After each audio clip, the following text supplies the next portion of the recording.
Obunachilarimizdan kelgan takliflarga binoan bugun sizlar bilan kabinali mototsikllar haqida gaplashamiz.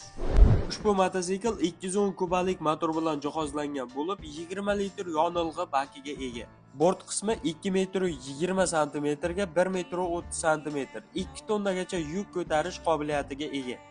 100 kilometrga esa 4 litr benzin sarflaydi. Dvigatel benzinda karburatorli 4 taktli hamda suyuqlik sovutish tizimiga ega.